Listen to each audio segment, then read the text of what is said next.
এখন বাংলাদেশ তাকিয়ে আছে তোমাদের দিকে। আমরা শুরু করে দিয়ে যাব, তোমাদেরকে সামনে এগিয়ে নিয়ে যেতে হবে বাংলাদেশকে। বিশ্বমানের খেলোয়াড় তৈরি করবে বাংলাদেশ। তরুণদের প্রতিভা বিকাশে পাশে থাকবে সরকার। শনিবার সিলেটে নতুন করে স্পোর্টস উদ্বোধন করে এইসব কথা বলেন প্রধানমন্ত্রী তারেক রহমান। তিনি বলেন, ভবিষ্যতে এই শিশুদের মধ্য থেকেই তৈরি হবে দেশের সরকার প্রধান।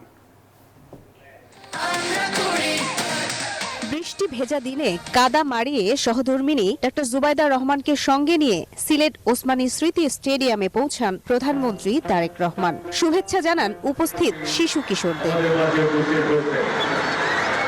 ফুটবল, ক্রিকেট, ব্যাডমিন্টন সহ 8টি খেলা নিয়ে শুরু হচ্ছে নতুন করে স্পোর্টস প্রতিযোগিতা। প্রধানমন্ত্রীর উপস্থিতিতে কেউ ফুটবল, কেউ ক্রিকেট, আবার কেউ ব্যাডমিন্টন খেলার প্রদর্শনীতে অংশ নেয়। মার্শাল আর্ট, জুডো ও কুংফুর মাধ্যমে আত্মরক্ষার বিভিন্ন কৌশল প্রদর্শন করে শিশু কিশোররা। সরকার প্রধান বলেন, আগামী দিনে বাংলাদেশের দায়িত্ব এই শিশুদেরই নিতে হবে। বিশ্ব দরবারে বাংলাদেশকে আরো উজ্জ্বলভাবে তুলে ধরতে নতুন প্রজন্মকে প্রস্তুত হওয়ার আহ্বান জানান তিনি।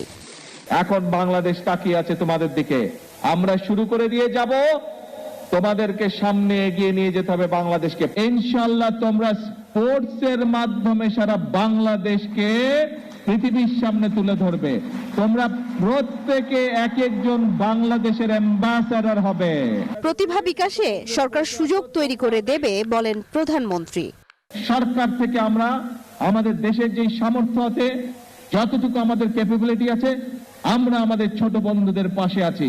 কেউ খেলোয়াড় হবে, কেউ গায়ক হবে, কেউ মিউজিশিয়ান হবে, এক একজন এক একটা হবে।